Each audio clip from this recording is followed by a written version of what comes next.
Any minute now.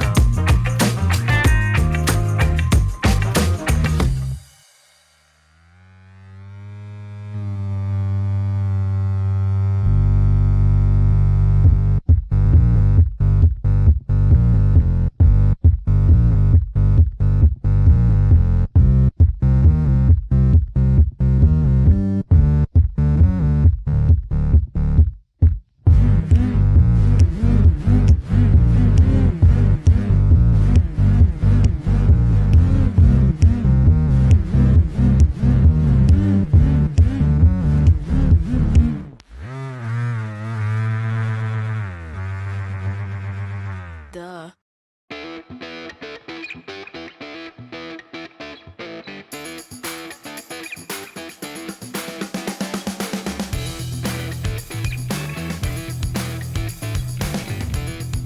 Hey, everybody, and welcome to Put Up, Shut Up, and Stand Up right here on GOVSradio.com, Facebook Live, YouTube Live, and Boxcast. And like my good friend Ken Pichello always says, we on TV. And yes, indeed, we are, folks. I'm your host, Don Sill. We got a great show for you today. We got John Poveromo is on here talking about his Duppet. And we also have DC Benny, great comedian, been in the game for a long time. Staple of New York City. But as always, we are here with my good buddy, Benny Gagooch Rizzuti. Benny, how you doing, pal? I'm doing great, buddy. How are you, man? Doing How's it good. going? Doing good. Just gearing up. We're getting ready to hit the road. I'm going away for Thanksgiving, going to North Carolina. I'm leaving on Sunday in a few days. So, but we still are going to have our Thanksgiving show next week. Oh, it's going to be an awesome show. We are Very going to good. have a great. And I heard that Alfredo's going to be on that show too. Alfredo It's gonna Gagooch be is cooking up a storm. He's getting all He's prepared. cooking up. He's getting ready for a bigger Thanksgiving. Fangul, 10 people. They're going to cook for an army of Italianos. So you're not going to comply to Cuomo's 10 people, family members only, and start to cut the list? Alfredo's not. I'm going to comply, but Alfredo's not. So if we get busted, it's his fault. He invited him.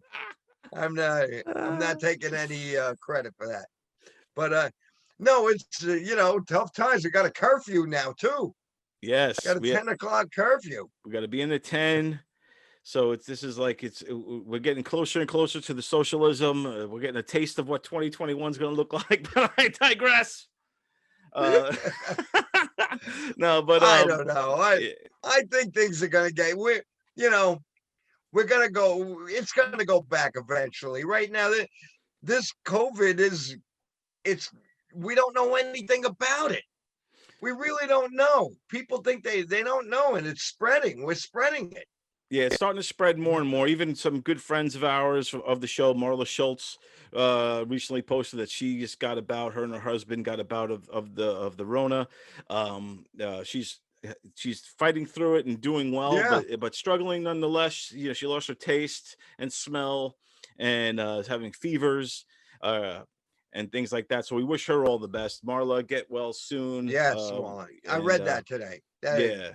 So I feel very bad for her and her husband. I'm sure they're going to fight through it. They are some tough people indeed. But yeah, man, it's just a tough year, and I'm hoping this vaccine, they say it's near completion and be ready possibly within weeks. But what the Pfizer vaccine, what the Moderna vaccine do is give us hope that in a few months, this will really start turning around. The light at the end of the tunnel just got a little bit brighter. Let's hope this vaccine is a real deal. People will start taking it, and hopefully we can ease back into normalcy in the new year. And have a normal Christmas. Maybe. I mean, Thanksgiving's already kind of getting disrupted, but maybe we could have a normal Christmas. Maybe Santa Claus won't get COVID and he could still make it down the chimney. Christmas cannot be canceled, and it will not be canceled. I cannot get sick. I am Santa. I will be to your house on Christmas Eve to every child that wants me to come. I saw the Santa's picture today on the cover of the Post, right? The New York Post.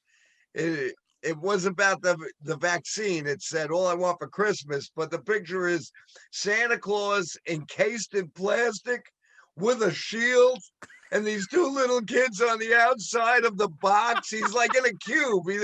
He's like like a doll that you buy that's encased in a plastic. That's what Yeah. Santa's in a plastic box, and he's got the shield.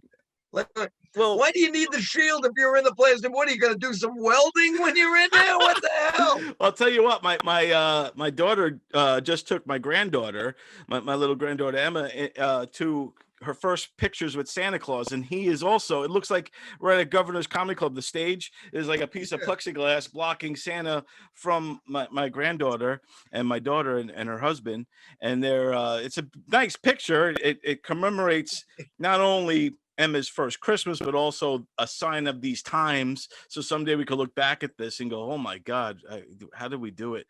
And then laugh hysterically, hopefully.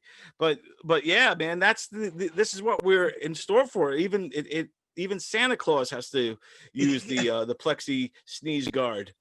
Let's get serious. Put those trees up. Get the house decorated. Let's get everything going on. Start making those cookies for me. I love Christmas. I'm not going to miss it. I'm going to be there. Merry Christmas. Merry Christmas. But a lot of people are going through depression these days because of this. Yes. And, you know, comedians also suffer from depression. And our next guest, John Poveromo, has a short film called Dup It, where he really focuses in on his battle with depression, where this Dup It, which is kind of like a Muppet, it's kind of like his depression alter ego. It's always in his ear. It's a great take on it. I got to talk with John a little bit about it. You want to see it? Of course. Sounds great. You just built me up. Well, I lost you, Betty. I'm excited. Let's see it. Sounds great. Here it is. Let the puppet speak for you. It's okay. Don't be reticent. Okay, it's just that I've been coming here for and I'm not gonna do the voice. But I'm just saying I've been here for a while. I'm depressed. I just feel like I'm functioning with it. You know what I mean? So why push it? What do you mean push it? I mean, I don't want to kill myself, but I don't really have any connection to being alive. All right, everybody. Our next guest is a very funny comedian who has performed everywhere, and he currently stars in Dup It, a short film with a unique look about living with depression. Here he is, folks. John Poveromo. John, how's it going, man? How you been? Good, dude. How are you? Doing good. It's been a crazy year, and I think depression runs rampant. So I think, for you to touch on that. Yeah, people can relate more than ever too, and I think now is definitely a time when people feel more comfortable talking about it because so many people, comedians, entertainers, people that are out there, in the public eye have been talking about it a lot more, so it makes it easier. For people that don't know, you're a stand-up comedian and you put together this short film, right? About dealing with depression. Now, is this autobiographical? I would imagine.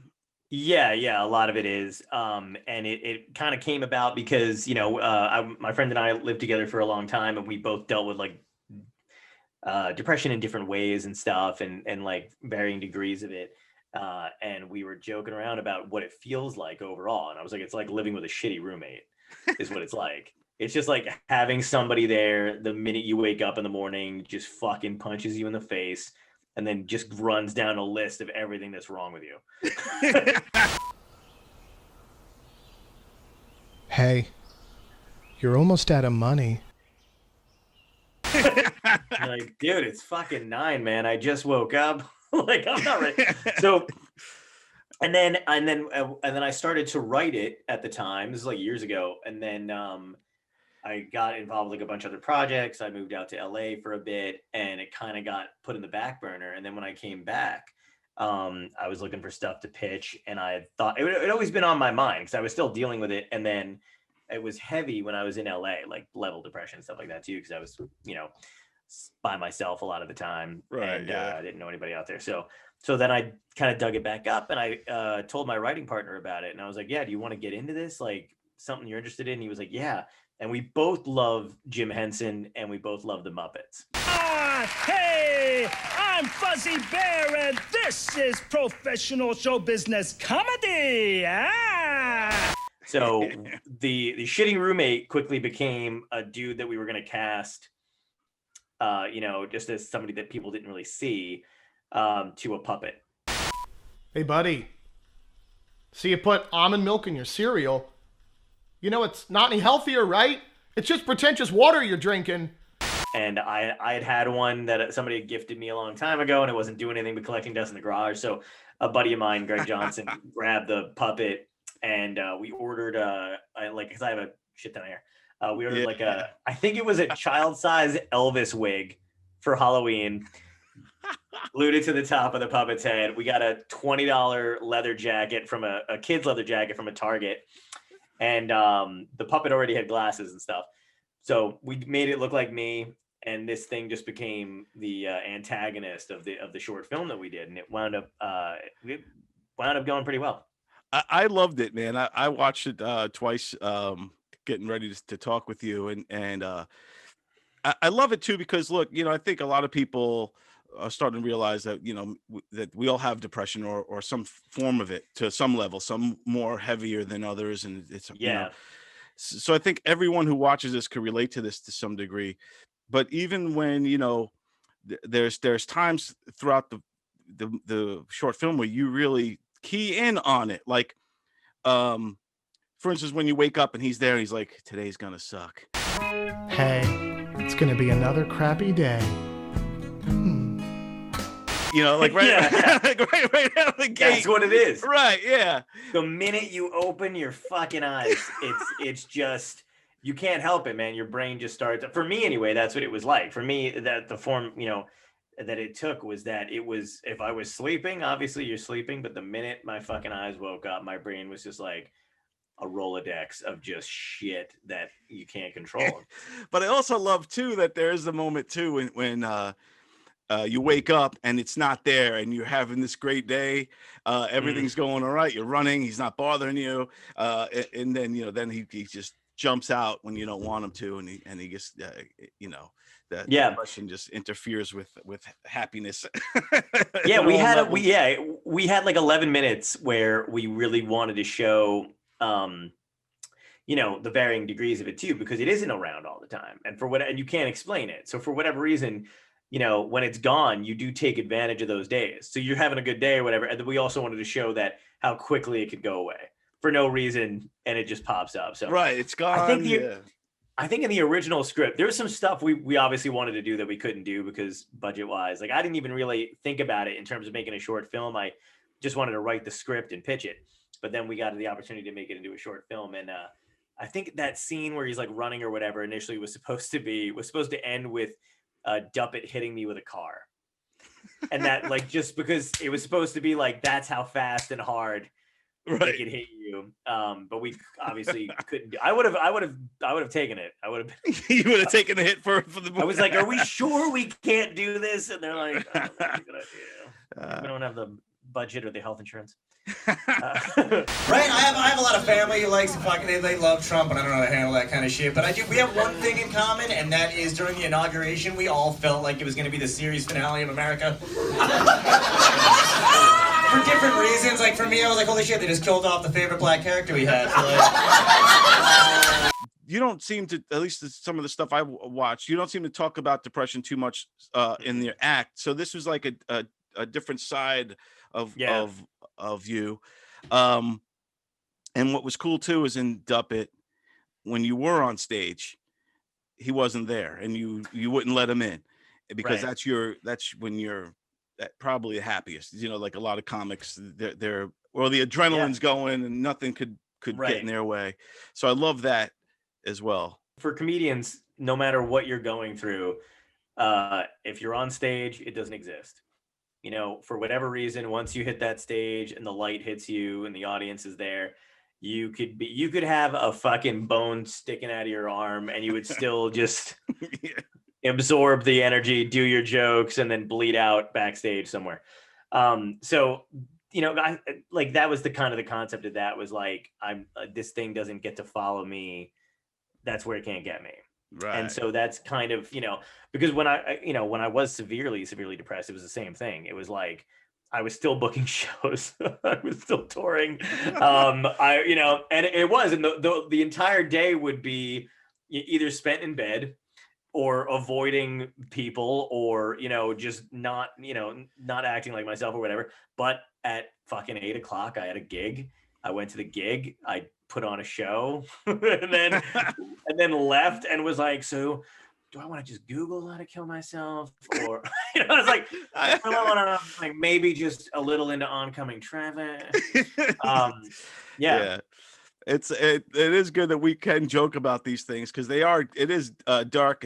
But another thing, getting back to the stand-up portion of the Sure. film, I also love how you used your depression in your act and overcame it that way, like with the puppet, and how you kind of threw the puppet at the end after you killed, you then threw the puppet like I won this round. Yeah. So Yeah, we wanted to do that a little bit. It is weird because in the show it's implied that I do talk about it more than I actually talk about it on stage. I don't know. I've touched on it a little bit, like here and there, like in my act somewhat, but it doesn't. I don't know why I don't talk about it too much. I think that's like where I want to distance myself from it, maybe. Yeah, no, I think it works that way. I think it's good too as an artist to have all right, Duppet will handle all of that side of my writing skills, and then I'm going to do my stand up this way over here. You know? I like the stand up being a nice escape from it too, and whatever. Doesn't seem like that's not your shirt, sir. You admit that that's a married man. Like you didn't buy that she gave it to you. That is not like he used to have happier shirts. He used to have shirts with shit on them that said like NASA. Like he used to go out with a skip and a step, and now he's in that just fucking generic blue mousetrap of a shirt. Like that's what marriage to me is. Just you're just trapped in a shirt you fucking hate. You know what I mean? Like, you don't know where you got it. You don't know how long you've had it. But it doesn't even quite fit anymore. But you're like, it's the only nice shirt you own. Like wearing like this collar tight. I can't breathe. What's going on? It's just always there. That's a nice shirt, man. You did a good job. So I think depression gets a raw deal in that end. I don't think I think we know people who have really been affected by it know and understand that it's a real thing and that it's a disease, I guess. I don't know what the proper way to put it, but it's never looked at like I forget who said it, but nobody feels sorry for a depressed person. It's like, get out of bed. Come on, what are you doing? They don't sympathize. It's not a physical. You can't see it, right. So you don't. There's to anybody else. There's nothing wrong with you. You're either just lazy or you're not. Oh, just fucking snap out of it. That kind of thing too. But to an extent though too, it's like I do think there are things you can do. For yourself over time. Like I'm definitely one of those people who's like, if you need a day or even a week, fucking take it, because the more you put it off, like the worse you're gonna feel anyway, or whatever. Right. But like, I think, there does become obviously a time when you have to like take something or go see somebody or do something about it. Because there's only so much other people like leaning on other people can do too.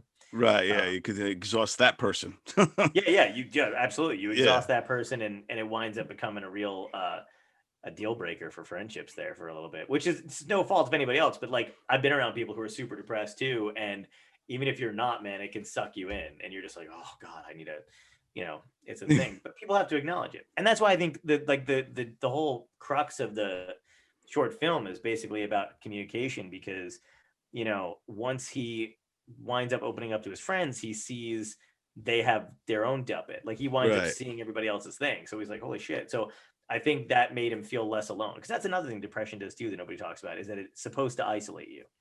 It makes you feel alone. It makes you feel like you're the only person going through this. And not only that, even if you've gone through it before, for whatever reason in your head, it makes you feel like it's brand new. This one's different and you're never coming out of it.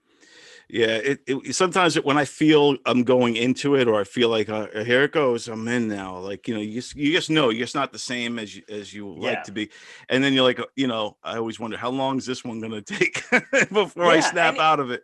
Do you get comforted by it? Because I kind of get like if I know it's coming like that, I just kind of go, oh okay, so the next few days are gonna be like this. Yeah. And I really do just kind of lay back into it. Like, I swan dive.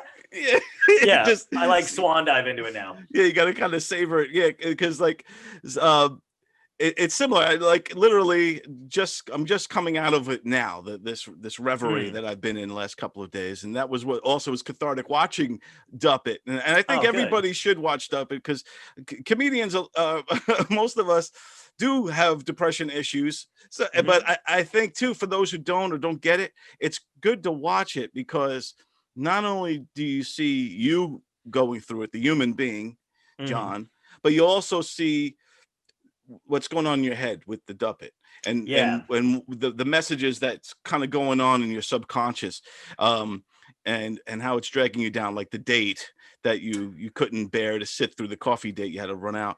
Hey, I'm so happy we can make this work. You know what? I'm so sorry this is gonna work out, but you know it's not you, it's me, and I gotta go. Hey, so now that he's gone, maybe the two of us. Oh, right, you can't see me. Great. Now I'm sad. I think it's powerful, dude. Thank you. Yeah, it's 11 minutes. It's funny. It's also powerful, and you know, I definitely enjoyed it. And you know, what's the biggest thing that you want for viewers to when they watch it to kind of get out of it?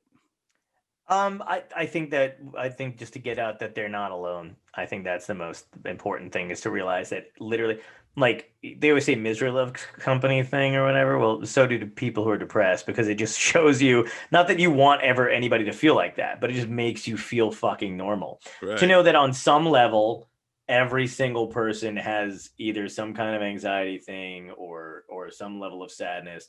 Just people, you ever meet those friends who they never seem like anything bugs them or whatever, and then you realize that's just another level of it that they're dealing with, where you're like, why are they happy all the time? Like, oh, they're not. They've got this wall up all the time. I don't know, you know how like shit slips in life sometimes, you know, stuff happens.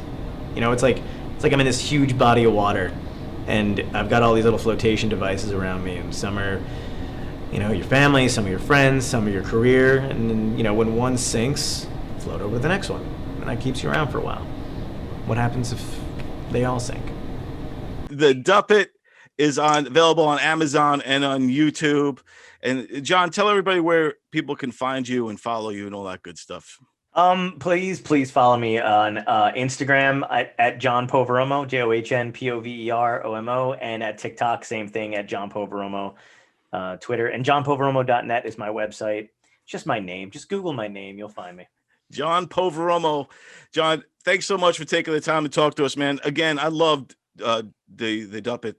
I think it's great what you're doing. I love your stand-up. Thank you. You're a great guy. Fabulous head of hair. You're covering it up today. But I know, I know. But it's here. It's here. It's just a mess. That's all. Yeah, there you go. I used to have a head of hair similar to that. It is now gone the way. Knock on wood, it stays too. Yeah. Well, God bless you, my friend. Take care, and thank you again. John Poveromo, everybody, check him out. Thanks, man. What's that I see on the TV? Put Up, Shut Up, and Stand Up is on the TV. Make sure you tune in and subscribe. Don and Benny, they're awesome.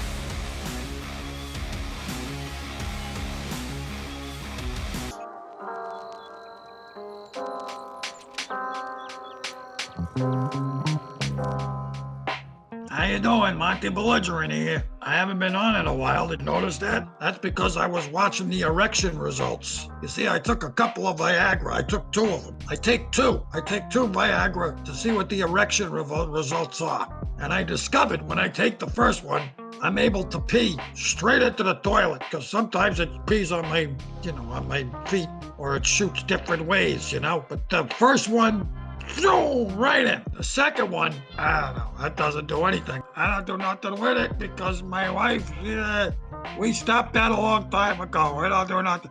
I just take it Viagra for recreational reasons. They got recreational marijuana. For us old guys, they got recreational Viagra. I kind of like it. It's recreational. It's not too bad walking around with a stiffy. I can hammer nails into the wall, and I hammer nails into the wall with that second Viagra. You know what I mean? It's fun. It brings back the old days. When I was a kid, I just got a stiffy over nothing. I would lay in the bathtub and get a stiffy and play lighthouse with the boats. Watch out for the rocks. So those are the erection results this week. As far as the election goes, what are you gonna do? Monty belligerent. Bye-bye.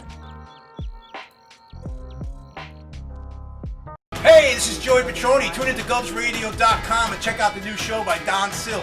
Put up, shut up, and stand up. It's hilarious, man. You're going to love it. Peace. So, Benny, can you believe it's been over a year already since we started airing our PUSUSU, the game show, Put Up, Shut Up, and Stand Up? It started, I believe, on November 4th and, of 2019. And it's already been over a year. We had some great shows throughout the time. And the one we're focusing on today, what happened, I believe, November 23rd, 2019. It was when Justin McDonald faced off against Kristen Tinsley in their very first battle. The judges were Sue Costello, Nigel Fullerton, and Sally O'Neill. That's been a year ago. A year ago when we took that drive. Yes. And we took a drive.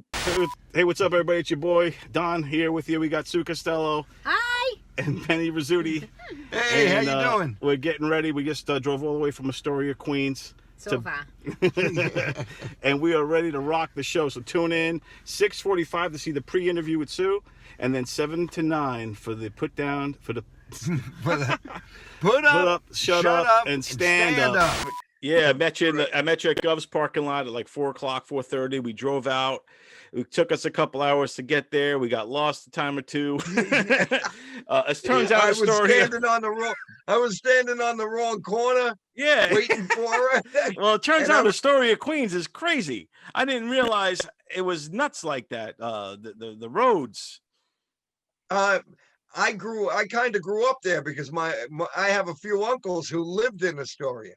Oh, so wow. I had cousins and relatives, so I used to go there. So to me, it wasn't a big deal, you know. It was cool going there and picking her up. It was a lot of fun. Sue was a great judge. She really was. Sue was a great judge. She really understood the comedians, and I think she enjoyed that role as the veteran comic, passing on advice and ideas to the younger comics. You can really see her shine through, talking to Justin, but also really with Tinsley. I think with Kristen Tinsley, I think she really took a special liking to her in that episode. And I just can't believe it's been a year ago. And you know what? When you think about Kristen Tinsley, who was the runner-up or the semifinalist in our first season of PUSUSU. She was a finalist, yeah. She was a finalist. If you think about the great judges that she had throughout her 4 episodes, and the lessons that she had learned from each of them, from Sue Costello and Nigel Fullerton was there. We had her other episode was Frank Fiala and Pat Marone, 2 veteran comedians. Then she had Charles Goonan and Tim Saliani, really kind of giving them their advice and their words of wisdom. And then Jackie the Joke Man Martling and very own Joey Petroni, as well as Sally O'Neill throughout all of that. Kind of critiquing and giving advice and helping these comedians.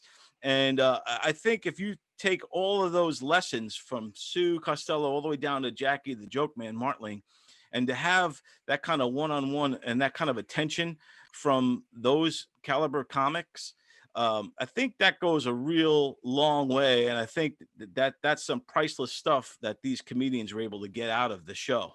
Absolutely. It was a lot of people have to understand. I know they were nervous. A lot of the contestants were nervous about it, but it was a learning experience.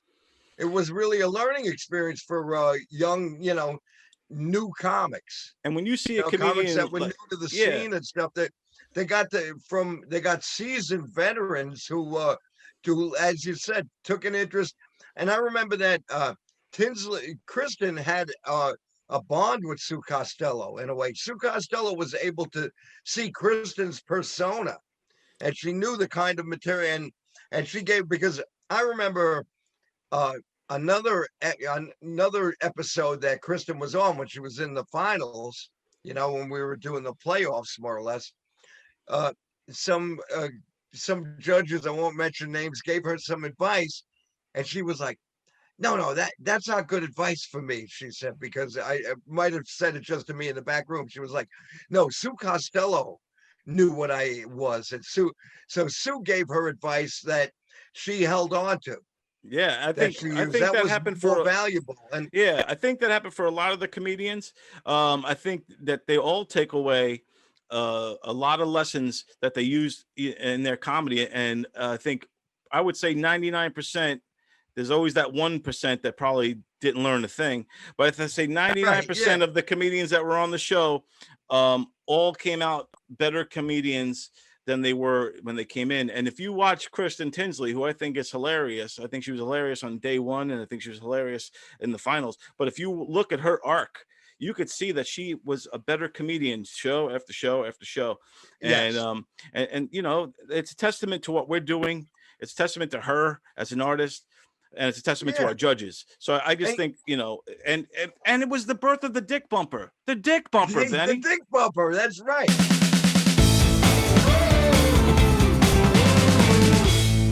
So I've lost all this weight, and now all I have left is the dick bumper. And the dick bumper is down here, this lower stomach part. That's still left down there. And I'm very, it's hanging. It's the flab of fat that hangs down like a crooked smile, like my mother, stopping all the dick from getting in. But I'm very thankful for Irish men because they don't give a crap. They do not care. They don't care at all. They say, hey, girlie, you're nice and cute and cuddly. Let me ride on your fat patty. And if I can, like a seal trying to head into the ocean, and if I could be triumphant and get into the ocean before being eaten by the whale, well, then I'm having a good day. All right, Susie, what do you got? The pluses, I liked your delivery. It was very funny. The minuses was I was confused about the dick bumper. I didn't know what the dick bumper is, and so if everybody's thinking in their head while you're doing it, like, what's a dick bumper or what does it look like? I was thinking, because it made me think of like pinball. Okay. Or maybe like a bowling, like a bumper. You know, the bumper in the pinball? Yeah, like yeah. something. See, that kind of, or bumper cars. That would be like, because you said it keeps the dick from getting in.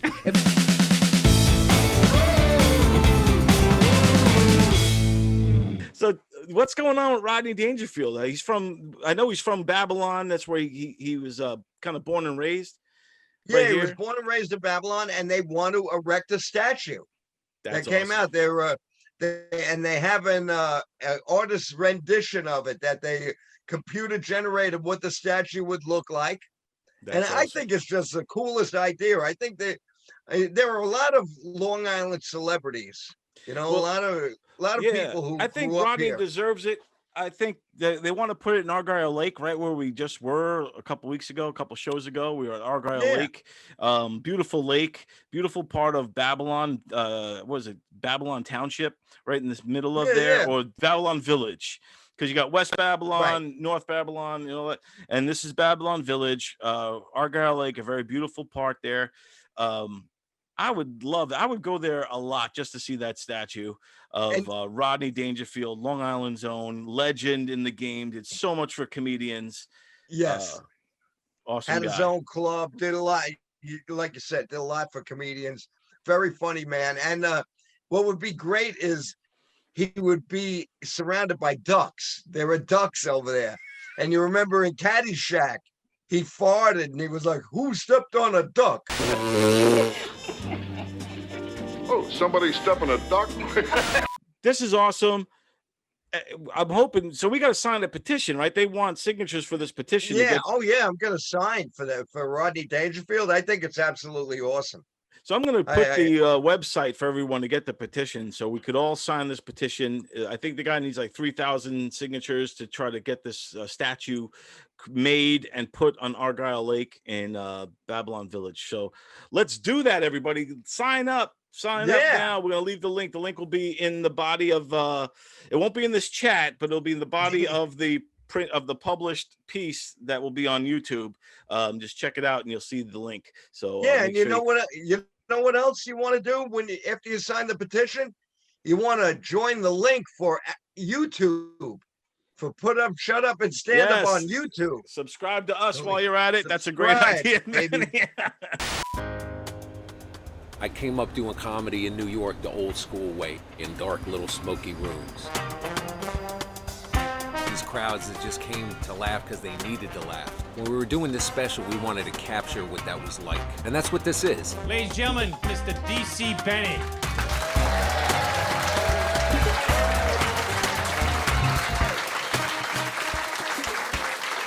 Long Island, it's good to be here, Long Island, yeah. Hey, everybody, we're back, and my next guest is a hilarious comedian who's done everything, including Comedy Central Presents, where it was one of the network's highest-rated half-hour specials ever. He was also a finalist on Last Comic Standing, and now his brand-new comedy special, Adrift in Predicaments, was filmed right here in our very own Governor's Comedy Club. Here he is, ladies and gentlemen, the great D.C. Benny. D.C., how you doing, man? How's everything going? Hey, Don, I'm good, you know, hanging in. You know, what's happening, buddy? What are we going to talk about? For me, I've just been, doing what I got to do during the COVID era, the quarantine. It looks like we're starting to get back into that. How have you been dealing with these last, 7 months doing this? I've been very busy with a lot of little projects. That's, just working on stuff around the house, and we have a rental out here in Long Island that we, like a beach rental that needed to be totally renovated. So we did it. I learned a lot. Like, you need a permit for an outdoor shower or your shit gets shut down. Didn't know that. They love permits out here. Yeah. Yeah.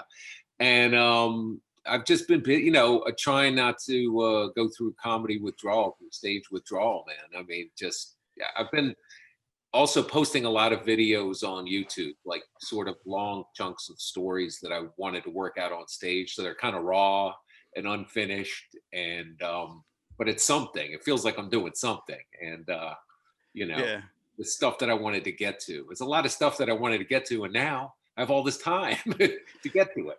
That's the pros. So some comedians are enjoying this. Like I talked to Joe Matarese last week, and he loves quarantine. I'm still liking it. He's getting a lot done, and being able to write and kind of focus on different projects. For other guys, they're chomping at the bit to kind of get out there and get back on stages. But because guys like you've been at it for a long time, really, grinding it out in the city. In fact, I don't know if you remember, I interviewed you about 20 years ago at the Zinc Bar in Manhattan when you were doing those shows, the storytelling shows. And I guess so you recently posted about it, and I was like, are you talking about this? Yeah, yes. I was there. Dude, I was there, and I interviewed you over the phone beforehand. Then I went to the show, and Jay Okerson was there, Greg Wilson, Vic Henley, the late great Vic Henley was there, and it was awesome. And I remember it was all storytelling, and I think the topic was the first time you lost your virginity, or some kind, or the craziest sex story, or something like that. Because I remember Jay Okerson's story where he swapped, him and his girlfriend, or whatever, decided to try swapping, and he the whole time she was worried about it, and he was into it. And then when they finally did it, the girl he was having sex with was crying the whole time. And then her husband is right next to them, just going to town on his wife, and his girlfriend is loving it. So I always remember that story. That was what's great about that room is those stories. No one ever heard them anywhere else. Like, nobody was doing them on stage, and that is such a Jay Okerson story too. I mean, I knew when we said Jay Okerson, I'm like, oh, there's gonna be some wife swapping. There's gonna be a menage and like a Nazi war helmet or something. But it was, that show was a great time, and I was just talking to Bert Kreischer on his podcast about it, because Bert had just come to New York, and the first 3 weeks that I did the show, he helped me host it, and he brought all these all these friends of his from Florida. So the whole audience, people from Florida in a jazz bar in the middle of New York, that kind of expecting stand up, and then they got these stories. It was a lot of fun though, man. I love that. It was so great, and the vibe in that room. It was such a small room too. It wasn't like a normal kind of seating. Right? It was kind of like really jazz feeling and hipster. The lighting. It was just a cool atmosphere, man. The Zinc Bar, yeah, the Zinc Bar. It was the old Zinc Bar on Houston Street, and they had jazz afterwards, and it was just. I loved that room. I loved doing that. But promoting a show, it takes a lot, and I had to go on the road and bounce around, and so I did other iterations of it. It went for a while, and that was before anybody was doing storytelling, comedy storytelling.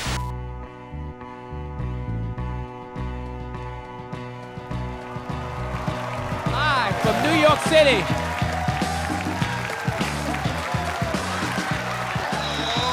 I always wonder what comedians' lives are like off stage.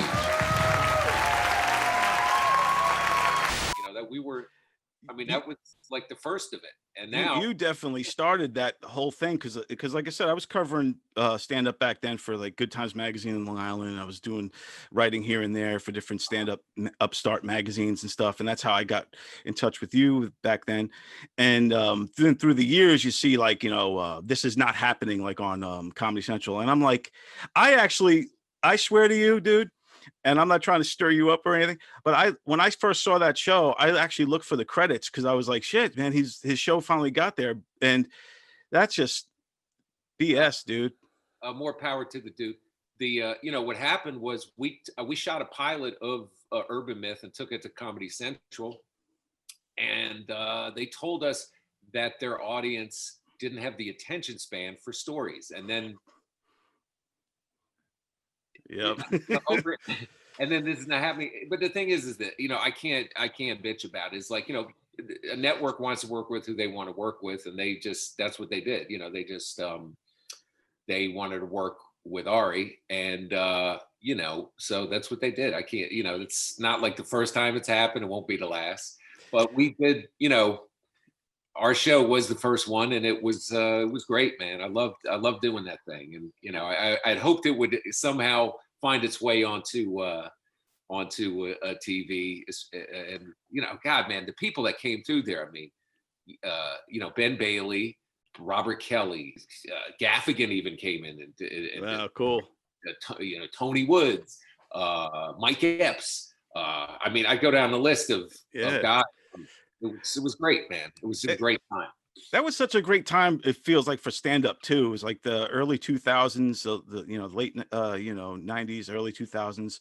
I forget if it was before or after 9/11 when I went there. It feels like it was beforehand, just because the tone of the city. But I could be wrong. But it was just such. It feels like such a great time for stand up, and like maybe the last great days. With cancel culture and all this stuff.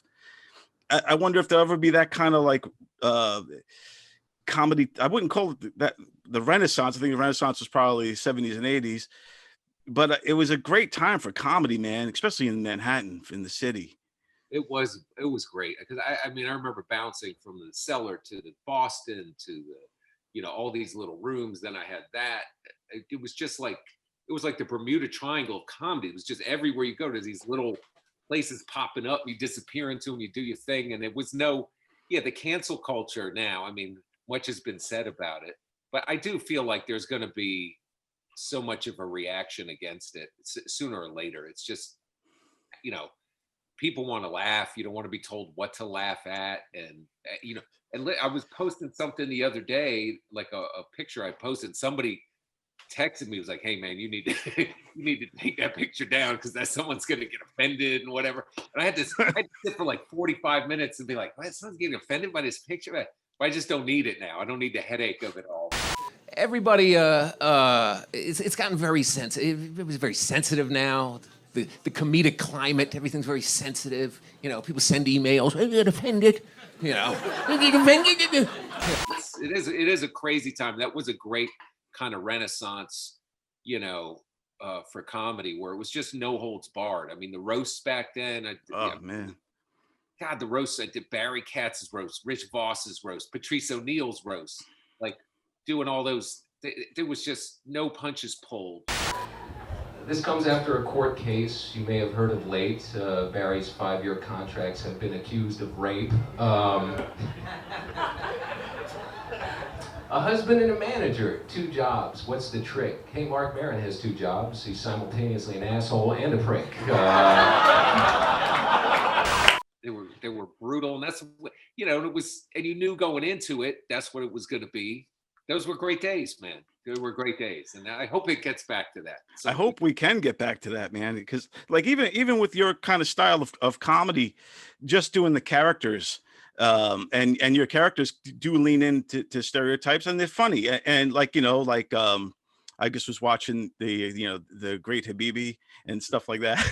Well, I remember there was a period of time I got sick of doing my act. I wanted to do something on purpose that was offensive as it could be, and just see what happened. So I started doing this character on stage, and people believed it was real. It was this angry Middle Eastern comic called the Great Habibi, right? And I came out. My opening joke was, "I hate juice, orange juice, apple juice, grapefruit juice." Is this stuff that you are concerned about or worried about when you go on stage now, or do you just go, you know what, this is my act, let's see what happens? I kind of, listen, people can say stereotypes, but the characters that I do, they're ethnic. They tend to be ethnic, and I have a real love for those ethnic groups. It comes from a place of love. I'm not gonna, I'm not shitting on them. I'm representing them. To me, the ultimate compliment is, like, for instance, the Great Habibi story. The ultimate compliment, for those of you who haven't heard it, or whoever's listening or watching or whatever, whoever sees this, I did a sort of a Middle Eastern comedian character. I would come on as a Middle Eastern comic, and people believed I was the dude, which is what, and Arabs and Israelis would come up because I'd throw in a couple words, Khamsin Dallah, I'd throw in these words, and people would believe that it really was the guy. And that, to me, was the barometer of whether or not I should keep. I don't care if somebody comes up and they're like, it's offensive. I one of the last shows I did before COVID, it was like one of these Brooklyn rooms, and this is New York. Okay, right. Exactly. New York. I can't believe, I'm in there, and these girls booked me to be on the show, and it was like a hipster room or whatever. And before I go on, they come up and they're like, "Now, we don't want you to talk about nothing misogynistic," and they started giving me this list. And the last thing on the list was, "Don't do any voices or characters from countries you're not from." I'm like, "What the fuck are you talking about? Have you watched what I do?" Get out of the stall. I go to leave. They're blocking the door. I'm like, no. And one of the guys comes up to me. He's like, "You are American?" "Yes." "You are American?" I was like, "No, I am a Great Habibi," right? That guy looked at me. He's like, "I know. I buy your album 15 years ago." That's your whole thing. I've never heard that before. Like, don't do any impressions of or characters from a place you're not from. And that just blew my mind. I'm like, well, I'm never going back to this place. I was like, I'm going up there and I'm gonna do what I always do. Because the thing about that room is it had shifted the bookers or whatever. It was the same crowd, and I'd been going to it. It was near where I lived at the time. And I'd done all my stuff, and no one cared. It was all, little hipsters and the skinny jeans and all that stuff. No one cared. They laughed at it. Right. Yeah. They concern. Like, it was just so funny, man. And that, to me, is the death of comedy. When I hear that kind of stuff, I'm like, I don't really want to associate myself with it. I'm going to do what I do. If you don't like it, you're offended, you can leave, or you can say something or whatever. But I don't get off on being offensive, and I don't want to offend people. I really don't. I want them to come and laugh and whatever. But I just can't have these rules. As right. A company or whatever you go, there's enough rules out there where you got a corporate gig. You can't say anything about anything. It used to be colleges. I haven't done one in a long time, but the colleges, there'd be a whole list of stuff that you can't. As soon as you get to college, that's all the kids want to hear. Now I think it's different, but all they wanted to hear was all the stuff that you're not supposed to talk about. Right, exactly. They thrived on that. So if the administrator wasn't there, you just give them what they want.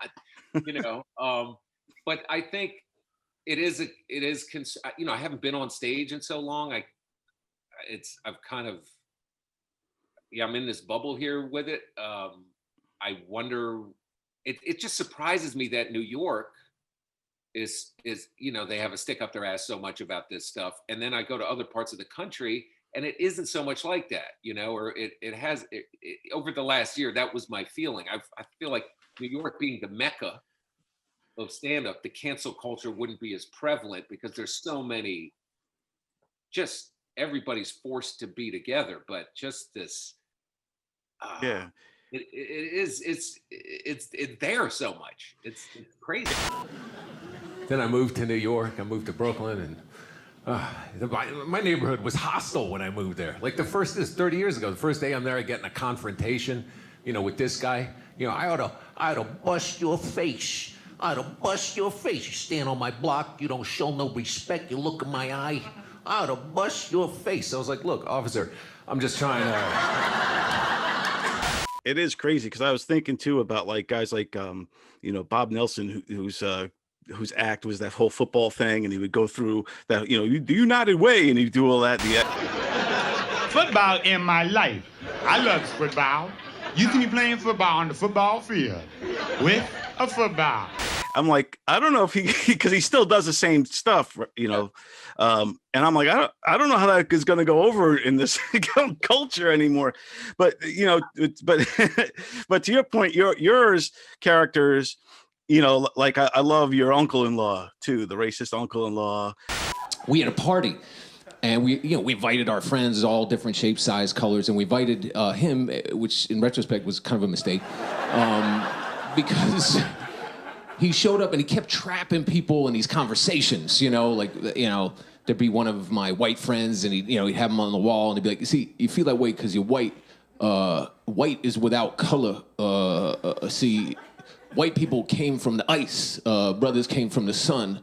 That's why white people can wear shorts in October and shit like that. You understand? That's a hilarious piece. But I think with your stuff, they contribute to the storytelling, It's part of the story. It's what moves the story along, and it's my life. These are people in my life that I'm talking about. So if you don't like it, you're not in my life. Right? Yeah. You want to go for the ride, we'll go for the ride. It's like a road trip, or whatever. But you cannot tell me I can't talk about these people in my life. I'm not just making a random observation about, oh, that guy with the turban, or whatever it is. Right. Yeah. Dude, this is a thing that happened, and this is something, for me, that Great Habibi story was really hard to bring to stage at any point. At any point. And I really just wanted to get it recorded before I couldn't do it anymore, because I can't imagine doing that story now. I can't imagine doing it. It's like, I don't even know if that thing's going to get any airplay. You know what I mean? So everybody's laughing at the table except for this lady. So she keeps asking me more questions. She's like, so are you married? I'm like, yes, I have 7 wives, one for each day of the week. Tuesday is my favorite. I drill her like oil field, fracking all night, fracking in the butt. Right? Everybody's laughing at the table. This lady not laughing. I don't know. But it was a time in the city where, this stuff happened. It was like, you'd experiment as a comedian, going on doing different characters. There was a guy, who was a comic at the time who was from the Middle East and did his whole act about being a Middle Eastern terrorist or whatever. You could never have that now. Silence!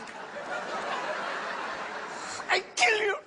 Right. And Yeah. so for me, that particular story was important to preserve a little of the history of what we all went through at that time. I mean, that's for me what these stories are, is they're funny, but there's a little bit of history, that I hope doesn't get lost. One day someone looks back and they're like, holy shit, they did it. The Great Habibi, you were allowed to do that? Yeah, you were like, exactly. Now you got that on the recording, and recorded at the brokerage, which was really cool too.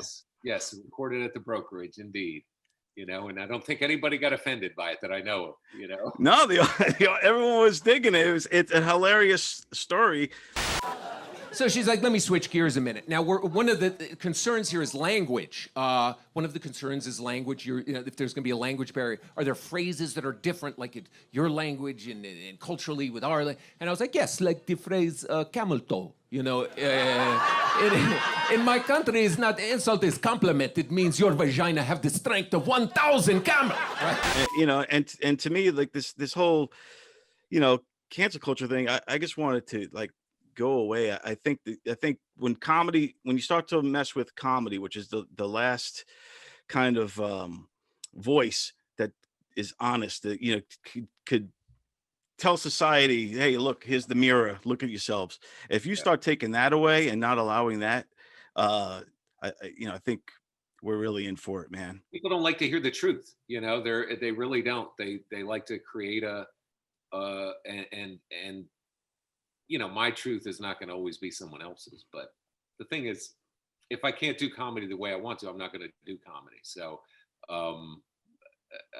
as of now, you know, we'll see what happens when everything goes back. But you just can't. I just think, you know, even if there's a law that says you are not allowed to, you know, do voices from places you're not from, you know, there's going to be an underground movement of people doing voices. There's going to be just a segment of people doing voices. You're going to walk into rooms and be like, you know, whatever.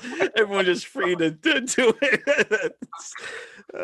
Yeah, like you said, there'll always be people are going to make a movement to do it no matter what. Like right now, we're not allowed in New York to have ticketed comedy shows, but there's still these secret underground shows all over the place. There's rooftop shows in the city, in, you know, Brooklyn.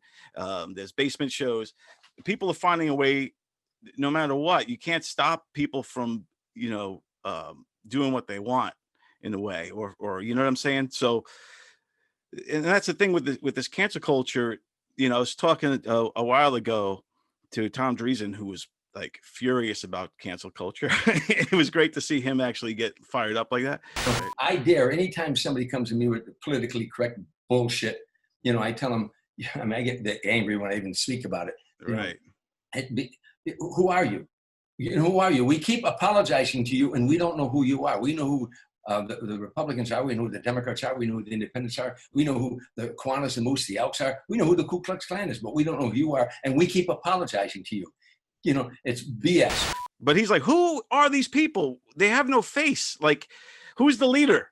You know, who could we negotiate? Who could we talk to about this? It's just this weird, you know, movement that we can't see it.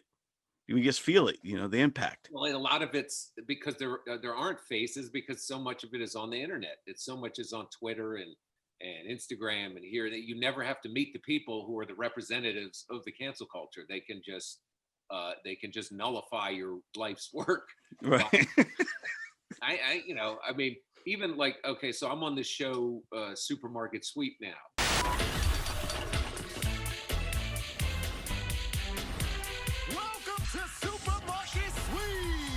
It's a game show. It's on ABC, and Leslie Jones called me up. I was like, "Do you want to do this show?" And I'm like, well, "What am I going to do on it?" She's like, "I don't know. We're going to get you on it, you know." And I'm going to say that, you know, the people, maybe some of the people behind it didn't necessarily really have anything invested in having me on it, you know. But Leslie, they want Leslie to be happy and whatever. So. And they didn't know me, you know. I was kind of like an unknown, you know. I'm not a superstar on that level. Right. So when I went out there, I don't know all I know is I'm going out there. I don't really know what I'm doing. It's just I'm going to be there. And I get off the plane, and I get to the set, and like the producers and all the people are there, and they're like, "Hey, you know, hey, DC or whatever." And Leslie's like, "You're gonna pop your collar like it's the '80s, like you're Manny from Scarface, right?" And I just see them like, ugh. Me. So I'm this cashier. I'm like the head cashier, the manager of the supermarket on the show. And I say these things eventually we started being able to squeeze in a few lines that I would write, and they're kind of like flirtatious. They're very flirtatious or whatever, but they're kind of benign or whatever. So DC, what you wearing as your Halloween costume? The Emperor. Really? Which emperor? The one with no clothes, baby. I don't know what I said. I can't remember the line, but if you see them, they get progressively a little bit more. You gonna get DC and his crew to get to tabulating. I put the elation in tabulation, baby. Do you say that to women? I bet you that works. Oh, yeah. So somebody wrote, that cashier's kind of creepy. he's kind of a misogynist or whatever. It was like one person made this comment, but it was the most benign line. It was like something like, I'm popping collars and counting dollars, baby, or something like that. It's just ridiculous. But it's so funny to me to see. Meanwhile, other people really like it, and the show's going great, and it's fun to be a part of it. It's fun to have somebody rooting for you that's like trying to insert. She knows what I do. Lenny Marcus, who's the producer, knows what I do. So they kind of like push for me to get a line in here or there that's actually funny, and it's just the reason I went on this whole long thing about it is just that you can't tell what people are going to be offended by. I said something super benign, and that somebody way out in the middle of nowhere, got their knickers in a twist about something really small. So it's just, there's no way, even with cancel culture, even if everything's canceled, you're still going to offend somebody, It's impossible to please them all, especially with, like you said, with social media. All it takes is one little text or a tweet or whatever, or unlike button, a thumbs down button. You know what I mean? And it's crazy because people pay attention to these, all those kind of stats. The thing is, you can't pay attention to it. You can't, like, you and I can't pay attention. These other people are going to pay attention to whatever. I did a special a dry bar special in Utah, which is all Mormons. And, you can't say anything. And the last time I had been out there, it was probably about 15, 20 years ago in Provo. And there was no alcohol then. It was a dry state. Now it was like you can get it if you get food in a limited amount or whatever. Right. So it casts a certain, aura over the whole procedure. But the amount of stuff that you could not say, you couldn't say God, you couldn't say this, you couldn't say that, or you couldn't say that. So I'm like, okay, I can work with it. I'll work with it. And I would push it up to the edge of saying something, like mother flower or something like that. Right. And it was fine. That it was weird because it was less the audience. I was warned that the audience would kind of clam up if you crossed the boundary or whatever, but it really wasn't the audience. It was more, the people who administrate to this stuff, or who, it just the fear of offending. I'm like, God, when did we all get to be so easily offended, man? I mean, it's like we're all riding around with helmets and stuff on our fucking 10-speed, I mean, I was talking to somebody when I was growing up, dude. My dad would send me to buy. I'm 8 years old on my bike. I had a note for the Chinese restaurant where they had a cigarette machine. I get him his Marlboro Reds. And then I would go to the liquor store, and I had a note for the Korean guy at the liquor store to get Almaden Mountain Red Burgundy. I would put it in my bike. I'm like 8 years old, man. No helmet. I'm riding no hand. Holding the gallon jug of Almond Red Burgundy. I mean, now my parents would have lost custody of me.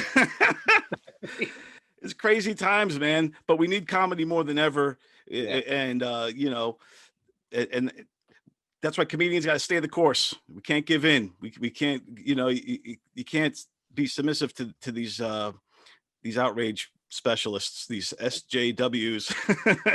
But no, this is great. I like I said, I loved everything. The brokerage special is great. I just watched it again recently. It's on Bill Burr's what is that? All Things Comedy. It's on YouTube. People can watch it on there. So you don't have to pay anything. You get to watch it. There it is. It's funny.